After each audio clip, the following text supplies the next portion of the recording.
시편 118편입니다.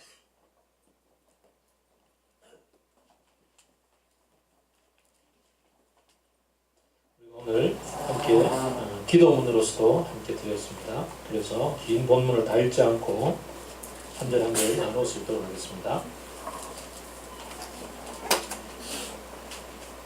먼저 1절 다 같이 읽겠습니다. 시편 118편 1절 시작.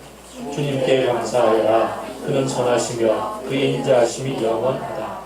7절을 읽겠습니다. 주님께서 내 편이 되셔서 나를 도와주시니 나를 미워하는 사람이 망하는 것을 내가 볼 것이다. 18절을 같이 읽겠습니다. 주님께서 엄히 경계하셔서 나를 죽게 내버려 두시지는 않으십니다. 22절 23절을 읽겠습니다. 집 짓는 사람들이 내어버린 돌이 집 모퉁이의 머릿돌이 되었다.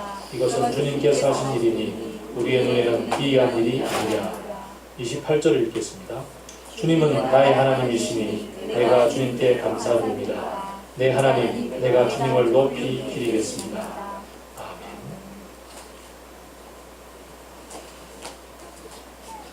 오늘 시편 118편은 시편 중에서도 감사의 시편으로 아주 유명한 구절입니다. 그래서 주님께 감사하여라. 그는 선하시며 그 인자하심이 영원하미로다. 이렇게 앞에도 이렇게 우리가 함께 오늘 이렇게 감사의 우리 찬송으로 우리 고백으로 함께 올려드렸습니다. 오늘 본문을 가만 보면 단락이 좀 나누어지는 것을 보게 됩니다. 1절부터 4절을 보게 되면 주님께 감사하세 그는 선하시고 그 인자하심이 영원합니다 라고 선언하는 본문이 나오죠. 시편을 시작하면서 주님께 감사합니다 라고 시작을 했습니다. 그 다음 5절부터 13절을 보게 되면 이 본문 내용은 주님께서 나를 도와주시니 참 감사합니다. 그 중에서 특별히 7절 우리가 읽었습니다. 주님이 내 편 되어주셔서 감사합니다. 나를 도와주시고 나를 미워하는 사람을 팍팍 그냥 아주 꺾어주셔서 그가 망하게 할 수 있도록 완전히 도와주신 것을 감사합니다. 이런 얘기죠. 주님 내 편 되심을 감사합니다. 그 다음 이제 14절부터 21절을 보게 되면 여기서 조금 다른 어조가 나오죠. 주님은 나의 능력, 나의 노래, 나를 구원하시는 분입니다. 그래서 특히 18절을 보게 되면 주님께서 엄히 징계하셔도 나를 죽게 내버려 두시지는 않는다. 앞에서는 내 원수를 다 무찔러 주셔서 감사합니다 했는데 이제는 나를 돌아보고 내 속에서 악한 행위가 있나 보시고 하나님이 나를 의의 길로 이끌어 가시기 위해서 나를 꾸짖고 징계하실지라도 나는 감사합니다 라는 얘기가 나옵니다. 그리고 이제 22절부터 26절을 보게 되면 아주 색다른 본문으로 발전합니다. 22절 집 짓는 사람들이 내어버린 돌이 집 모퉁이의 머릿돌이 되었다. 이것은 주님께서 하신 일이다. 우리의 눈에는 기이한 일이 아니냐. 어디에서 나온 얘기죠? 신약에서 예수 그리스도를 지칭할 때 이 본문이 나왔죠. 예수 그리스도를 지칭할 때 신약에서 복음서에서 이 본문이 등장합니다. 그 건축자의 버린 돌이 집 모퉁이의 머릿돌이 되었다라는 구절이죠. 감사의 내용이 이제 조금 바뀌어지죠. 감사의 내용이 예수 그리스도를 향해서 발전하고 있습니다.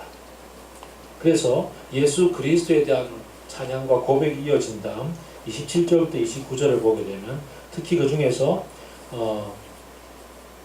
27절은 주님은 하나님이시니 빛을 비추어 주신다. 그래서 우리가 나뭇가지로 축제의 단을 장식하고 저 단에 뿔도 꾸미자.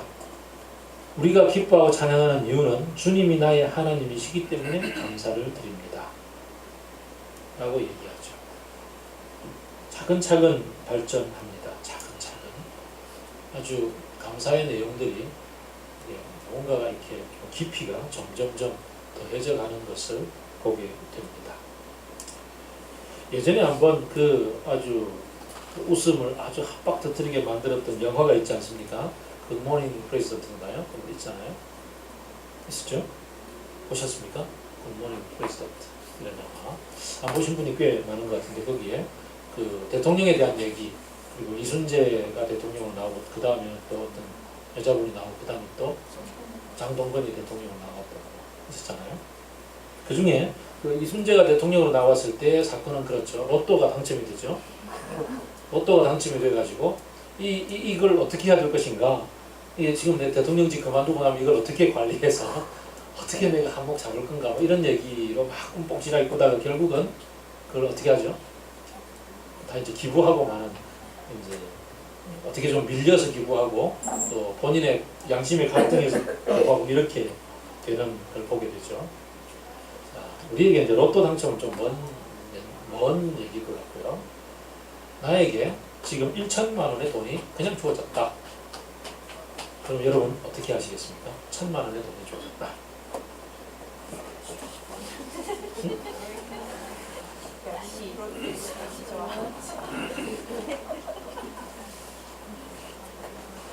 천만 원의 돈이 주어졌다. 딱 떨어져 그냥 바로 딱 함께 딱 떨어져 그죠? 응? 아내에게 바로 갖다 준다.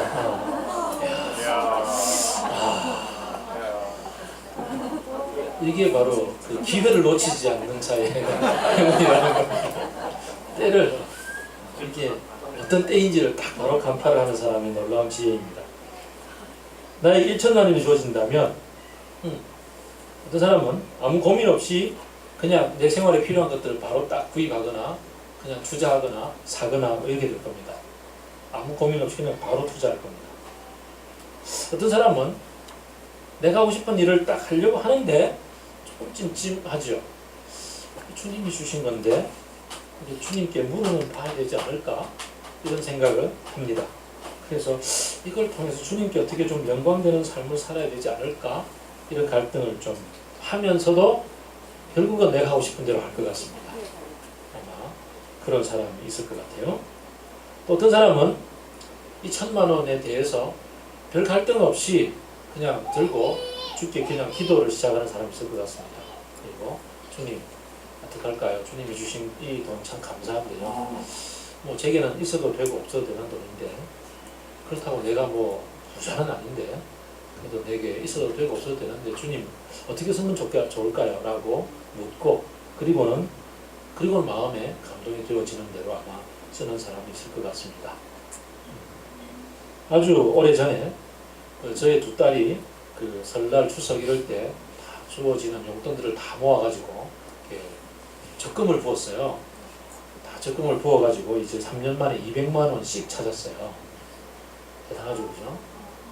오래전에 200만 원씩을 딱 찾았는데 찾던 그때 딱 돈을 들었는데 마침 어떤 그 이제 형제 자매님이 긴급하게 그 아주 가정이 조금 힘들고 어려운 처지에 있어서 좀 돈이 필요한 그래서 막 돈을 구하고 상황이 있었어요. 그래서 이제 그때 이제 그 우리 딸들에게 물어봤죠. 딸들아, 이분이 이렇게 돈이 좀 필요하다는데 우리가 이 돈을 거기 쓰면 어떨까? 그때 우리 딸들은 어렸어요. 초등학교 몇 학년 뭐 이런 그리고 유치원생 이랬기 때문에 유치원 아니네 초등학교 학년 고학년 이런 상태이기 때문에 뭐 돈의 쓸모를 잘 모르잖아요. 그래서 엄마 아빠 하는 대로 해 그래가지고 그 돈을 그냥 다 이렇게 그곳에 이렇게 기부했던 적이 있었어요. 자 지금 물어보면 어떻게 할까요?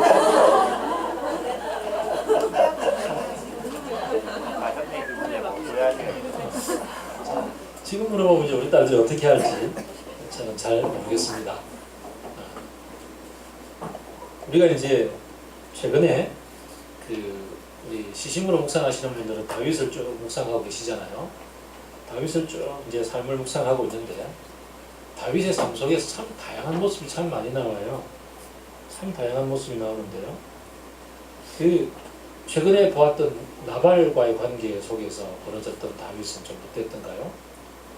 아니 내가 이렇게 어려운 처지에 너희들을 선하게 도와주었으면 네가 좀 이 정도는 해줘야 되지 않니? 라고 이제 이렇게 뭔가 좀 잔치에 가서 이렇게 좀 도와달라고 요청을 했는데 갑자기 거기로부터 그냥 아주 엉뚱한 소리를 듣죠.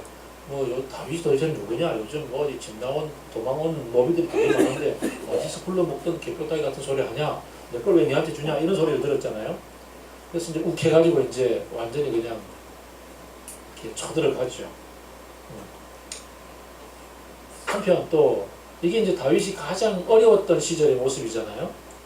거기에 비하면 가장 좋았던 시절, 그가 잘 달리고 있던 왕위에서 승승장구하였던 시절에 이제 그가 직접 이제 전투하러 나가지 않아도 되던 그때에 전투로 다 내보내고 왕궁 옥상 위에서 이렇게 딱 놀고 있는데 갑자기 저 멀리 벌거벗고 목욕하는 여자가 얼핏 이렇게 문틈 사이로 보이잖아요. 그래서 이제 데리고 와라 그래가지고 이제 그냥 봉하고서 자기의 충직한 신하의 아내였다는 사실을 알고서도 봉하고 나서 또 임신했다는 소식을 듣고서는 또 그 남편을 죽이려고 하던 모략을 다서 결국은 죽이고 죽자 데리고 와서 아내로 삼았던 얘기가 있죠. 이 다윗은 어때요? 지금 내가 하고 싶은 대로 하는 사람이죠. 내 마음에 주어지는 대로 하는 사람이에요. 내게 지금 누군가가 나의 선함을 완전히 무질러버리면 그를 보복해야 되겠고, 그리고는 또 내가 지금 마음에 일어나는 욕정대로 그냥 다 일을 좀 돌려보고 싶고, 나발에게 쳐들어가면서 다윗이 했던 말이 그렇죠. 내가 그놈의 집안을 한 명이라 살려주면 여호와께 나에게 벌을 내리라. 아주 여호와의 이름을 돌먹이면서 그러면서 쳐들어가죠.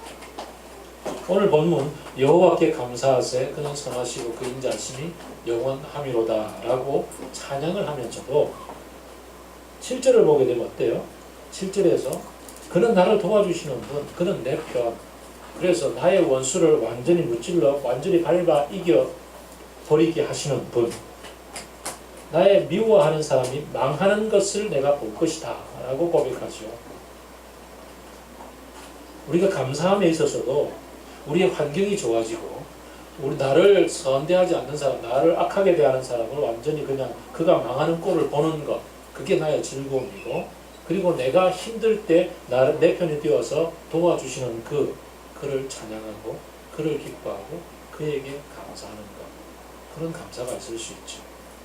주님께 감사함에 있어서도 주님이 나를 도와주시는 한에 있어서 감사합니다. 내 마음속에는 하나님을 따르고 싶습니다. 그렇지만 내 생활 속에서 일어나는 그 어떠한 그 욕구들, 욕정들 혹은 그 뭔가 하고 싶은 것들은 그냥 남김없이 아낌없이 다 행하고 주님을 따르기 위해서는 아무런 행동도 취하지 않는 사람들이 취하는 그런 감사의 모습이죠. 이런 사람들이 의외로 참 많이 있습니다. 평소에는 그냥 아무 생각 없이 내 하고 싶은 대로 다 하며 살다가 내 필요할 때 주님 여기 도와주셔야죠. 안 도와주면 뭐합니까? 그러고 안 도와주면 하나님을 향해서 불만을 터뜨리고 하나님을 미워하겠다 그러고 하나님 도대체 있기는 한 거냐고 욕하기도 하고 그렇죠. 한편 그 다음 또 어떤 사람들이 있죠. 이제 오늘 본문에서 쭉 이어져 가기를 내가 살아가다 보니까 그런 것만 아니더라는 거죠. 살아가다 보니까 인생이 내 뜻대로만 되는 건 아니었다는 거죠. 그래서 내 뜻대로만 안 되고 어려워짐을 만나고 힘든 상황 속에서 그때 비로소 주께서 왜 나에게 이런 상황을 허락했나 라는 고민을 하게 되고 그제서야 주님이 나의 이 환경 속에서 나를 새롭게 다루어 가신다는 것을 경험하게 되는 때가 있습니다. 그래서 그럴지라도 나는 죽지 않고 살아있어서 하나님을 만났고 그래서 주님이 나를 엄히 징계하시는데도 불구하고 나는 결국은 죽지 않고 주님 앞에서 새로워졌구나 라는 것을 깨닫고 고백하는 사람들의 감사가 있을 수 있습니다. 주중에서는 저의 처삼촌이 돌아가셔서 거제도까지 내려갔다 왔습니다. 그래서 이제 그곳에서 이제 문상을 하는 중에 이제 여러 친척 어른들이 모여 계시고 그 가운데 같이 앉아서 이제 밤을 보내다가 왔는데요. 이제 그 중에 한 테이블에서 일어난 일입니다. 그 테이블에는 이제 여러분이 앉아 계셨는데 한 분은 예수님을 믿으시는 분이고 한 분은 예수님을 모르는 분이었어요. 그 예수님을 모르시는 분은 어느 그 정권사 지점장이셨습니다. 그래서 이제 예수님을 아시는 분이 너는 예수를 믿어야 돼, 너는 교회를 나와야 돼 이러니까 뭐 나는 잘 사는데 뭐 이런 얘기를 하죠 이제. 그래서 네가 아직까지 고생을 안 해봐서 그래. 고생을 좀 해보면 하나님 네 뜻대로 되는 게 아니라는 걸 알고 하나님께 맡길 수밖에 없는 것을 알게 돼. 그랬더니 그때 일이고 지금은 나 즐겁게 그냥 누리면서 하면 되는 거지 뭐 하고 한참 대화가 진행이 되는 그 속에 이제 뭐 누리면 되지 뭐 이러면서 이제 저보고 싹 쳐다보는 거죠. 한옥사 넌 어때? 이러면서 이제 묻는 거예요. 이럴 때 저는 이제 원래 지혜로운 자는 이럴 때 침묵하는 법입니다 하고 그냥 침묵 이러고 있었는데 잘한 건지 잘못한 건지 모르지만 어쨌든 인생에 힘든 일을 만납니다. 힘든 일을 만나서 주님을 찾고 주님이 나에게 하신 일을 나에게 어떻게 일을 이끌어 가시는지를 바라보며 기뻐합니다. 그때 바라봅니다. 바라봄이 생기고 그 바라봄으로 인해서 그래서 이제 새로운 세계가 열리는 것을 경험하죠. 많은 경우에 사람들은 몸이 아파서 그래서 예를 들어 암이라든지 이런 질병들을 만나서 또는 우울증이라든지 이런 이렇게 마음의 병을 만나서 또 어떤 사람은 아주 사랑하는 사람을 잃고서 이럴 때 이제 하나님하고 찾다가 그리고 나서 인생의 새로운 문이 열리면서 감사를 하게 되죠. 그러면 이런 어려움을 만나지 못하는 사람들은 어떻게 할까요? 어려움을 만나지 못하는 사람 중에도 하나님을 만나는 사람들이 있어요. 뭐 어떤 지적인 대화를 통해서 논리적으로 보니까 하나님 계신 게 맞는 것 같아. 그러고서 이제 지적인 대화 끝에 하나님을 만나는 사람도 있고요. 또 인생을 살다가 또 마음이 선해서 그냥 그거 괜찮겠다. 그래서 이제 예수님을 만나기도 하고 인생의 아주 힘든 질곡의 상황 속에 하나님을 만나서 감사의 찬송을 드리며 나오는 사람이 있는가 하면 그렇지 않는 중에서 나오는 사람들이 있어요. 자, 그런데 그렇지 않는 가운데 나오는 사람들은 간혹 이런 실수들을 많이 범하게 됩니다. 사무엘하 2장 24절을 보면 다윗의 인생 가운데서 아주 말년에 벌어진 일 가운데 한 대목이 나오는데 그가 인생 다 살고 나서 아주 다 이루고 다 누렸어요. 그리고 나서 이제 보니까 나라가 참 대단하거든요. 우리 이스라엘 나라가 얼마나 대단한가. 자, 내가 이룬 일이 얼마나 많은가 한번 보자. 그러고서 이제 인구조사를 명합니다. 그때 요압이 그렇죠. 그의 충직한 부하이면서 자기 욕심을 참 많이 차리는 사람인데도 불구하고 이때는 저 하나님의 대언자가 되어가지고 다윗에게 얘기를 합니다. 하나님이 하신 일이 이보다 더 많을 텐데 꼭 굳이 조사를 해야 되겠습니까? 하나님은 더 달라고 하면 더 주실 분인데 꼭 우리 조사를 해야 될까요? 라고 얘기하지만 워낙 왕명이 거세서 인구조사를 하죠. 왜 조사를 했을까요? 다윗은 보니까 그래요. 야, 내가 한 일이 참 대단하다. 내가 이룬 일이 너무 많다. 야, 어떻게 우리가 이런 일을 했을까? 야, 이거 참 감사한 일이다, 그지? 이런 자세가 되는 거죠. 내가 하고 싶은 일, 내가 뭔가 이루었던 것을 가지고서 이 결과를 가지고서 주님께 영광을 돌리고 싶은 사람들이 꽤 있습니다.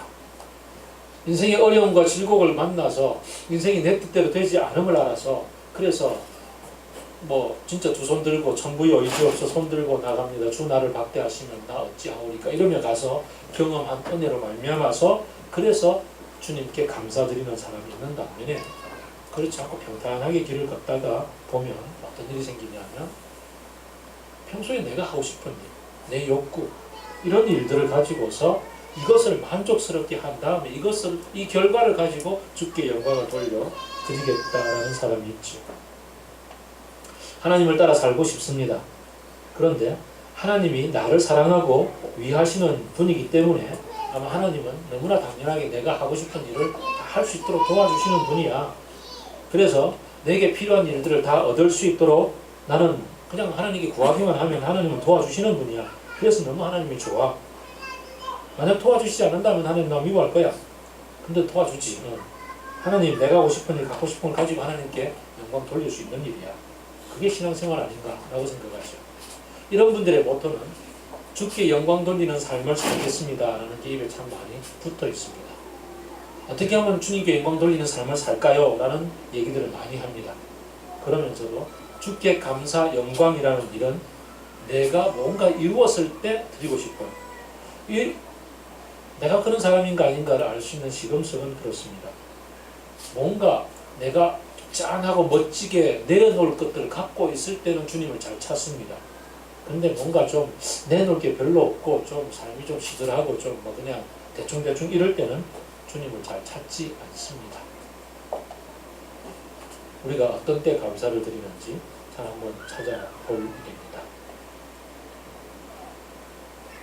고난 속에서 하늘의 문이 열려서 주님을 찾는 사람이 있습니다.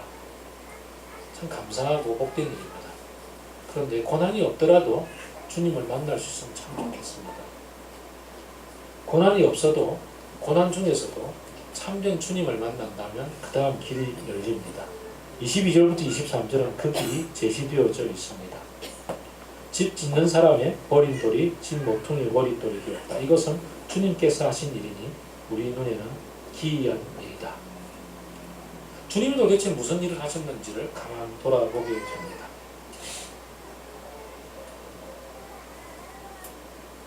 내가 어떤 존재인가? 어떤 외적인 일들이 아니라 외적으로 내가 무엇을 하고 무엇을 누리고 무엇을 이루는 게 아니라 나의 내면 속에서 벌어지고 있는 일들이 뭔가? 나의 내면 속에서 벌어지는 수많은 엄청난 일들이 많이 벌어지는데 그 속에 하나님의 자리는 도대체 어디입니까? 난 사실 하나님 없이 너무나 행복하고 너무나 즐겁게 잘 살아가는 사람 아닌가? 그런데 사실은 나를 지은 분이 누구인가? 사실은 나와 함께 인생을 하루하루 누리며 하루하루 대화하며 하루하루 한 걸음 한 걸음 같이 걸어가기를 원하시는 분은 누구인가? 그분은 곧 내 하나님이 아닌가? 그런데 그 하나님이 나를 얼마나 보고 싶어 하는가? 나는 얼마나 하나님 없이 쫄락쫄락 잘 살고 있었던가? 그리고 내가 하나님 없이 살았을 때의 결과는 뭔가? 사실 내가 내 마음대로 내 주인대로 할 것처럼 보였지만 그러나 남들이 시키는 대로 세상의 풍조대로 세상의 가치관대로 내 마음의 정욕대로 내 마음의 욕심대로 화가 나면 화나는 대로 욕심나면 욕심나는 대로 질투나면 질투나는 대로 그렇게 끌려다녔던 게 내 인생이 아닌가. 나는 내가 누구인가에 대한 깊은 인식과 그리고 그 결과가 하나님 앞에서의 죽음이라는 사실을 깊이 깨닫고 그리고는 하나님이 그것을 위해서 대신해서 하셨던 일이 곧 예수 그리스도의 사역이 아니었는가 라는 사실을 깊이 마음속에 새기게 되면서부터 예수 그리스도 그분이 도대체 누구신가? 하나님 도대체 나에게 무슨 일을 하셨는가? 거기에 관심의 초점이 맞추어지면서 그러면서 마지막 28절 주님은 나의 하나님이시니 라는 고백까지 이어지는 길을 걷는 사람. 그 사람의 길이 결국은 진정한 감사로 이어지는 길이죠. 1,000,000원이 주어졌는데 그 1,000,000원을 가지고서 사실 내가 하고 싶은 것도 많이 있고 또 사실은 그 하고 싶은 것은 지금까지 없어도 살아왔고 또 있으면 좋겠지만 없어도 불편하기만 하겠지만 그렇게 딱히 나쁘지는 않을 것 같고 이 돈은 그저 하나님이 원하시는 곳에 쓰면 좋겠다. 이건 내 돈이 아니잖아. 하나님 내게 맡겨주신 거니까. 그래서 주께 물어보고 인생을 살면서 필요한 것을 넉넉하게 채워주시는 분이 하나님이시니 내가 갖고 싶거나 필요하다고 느끼면 채워주시기도 하고 때로는 채워주지 않으면 견뎌나갈 힘도 주시는 분이 하나님이니 난 그저 주님으로 인해서 기뻐 주님만 있으면 돼. 그러고서 주님과 대화하는 가운데 그것을 사용할 수 있는 사람. 주님과 더욱더 가까이 감에 도움이 되면 취할 것이고 주님을 알아가는데 그것이 방해가 되면 버릴 줄 아는 사람. 그 사람이 결국 하나님과의 동행 가운데 순간순간이 감사로 가득 차게 되는 사람이 그 삶을 살게 되는 것이죠. 다윗 안에는 이 세 가지 삶이 다 있었습니다. 다윗은 우리가 묵상했던 본문 가운데 그가 억울하게 쫓겨서 광야로 다니면서도 사울이 그가 숨어있는 동굴 속에 혼자 용변 보러 들어왔던 그 순간에 수많은 사람들이 그의 원수를 처치할 수 있는 순간이라고 기뻐하고 있던 그때에 하나님께서 기름 부어서 왕으로 세운 그를 하나님이 어찌하시기 전에 내가 왜 어찌하겠나. 비록 나는 지금 이 사람에게 쫓겨서 다니고 있지만 그러나 나는 스스로 이 사람의 목숨을 해하지는 않겠다라는 결론을 내리지. 그로 말미암아 내가 고통을 당하고 있고 고통의 이 순간 어떻게 끝날지 모르지만 그렇다 할지라도 나는 하나님을 따라감에 있어서 도움이 되지 않기 때문에 그를 해하지 않겠다라고 결정을 하지. 이것이 우리의 앞으로 바라볼 삶의 목표점이 아닐까 여겨집니다. 사도 바울은 그래서 빌립보서에서 내가 주님을 알고 주님 안에서 발견되는 것, 그것이 나의 인생의 목적이 되고 목표가 되어서 그것을 향해서 오늘 뒤에 있는 것 잊어버리고 온전히 그를 향해서 달려나간다라고 고백을 하고 있지요. 오늘 시편 118편 감사드리며 감사의 마지막은 그렇습니다. 주님은 나의 하나님이시니 내가 주님께 감사드립니다. 내 하나님, 내가 주님을 높이 기리겠습니다. 주님께 감사하여라. 그는 선하시며 그의 인자하심이 영원하다. 주님, 당신으로 인해서 그저 기쁘고 고맙습니다. 그렇지 않던가요? 아내와 남편이 같이 살아가면서 그저 존재 자체가 기쁨이 되는 거지. 그가 나에게 뭐 열쇠 3개를 갖다 주어서 기쁨이 되고 그런 거 아니잖아. 그가 나에게 열쇠 3개를 갖다 주어서 기쁠 것 같으면 그런 사람들은 IMF를 만나서 대부분 이혼했잖아요.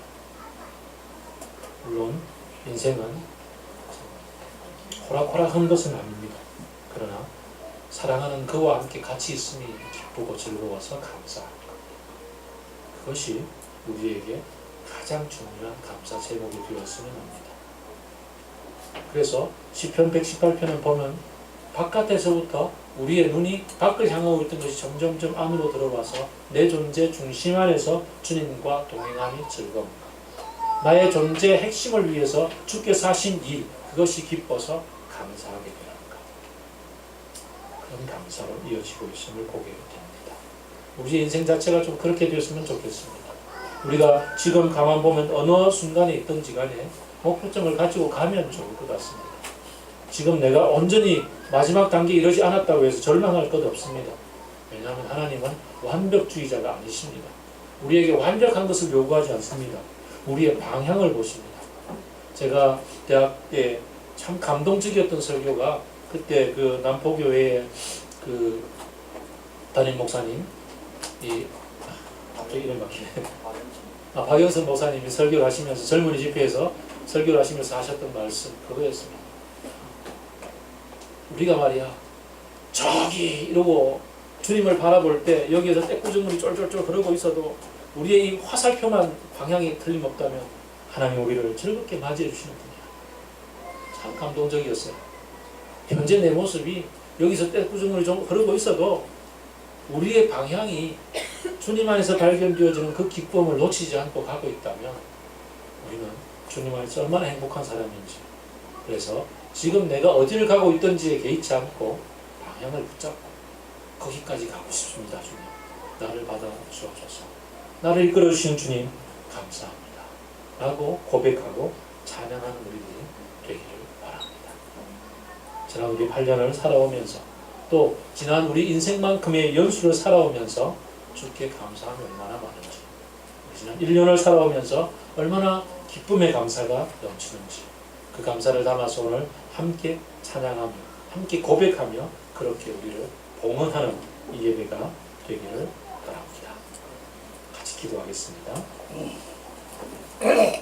주님, 당신 안에 발견되어지는 그 길을 향해서 걷기를 원합니다. 지금 내 비록 이 길 가운데서 단조롭고 또 외적인 곳에 더 마음이 많이 가 있어도 주님 안에서 발견되어지는 그 내면의 기쁨을 향해서 삶의 어떠한 것 상관없이 주께 감사합니다. 감사를 드리며 주께 나아가겠습니다.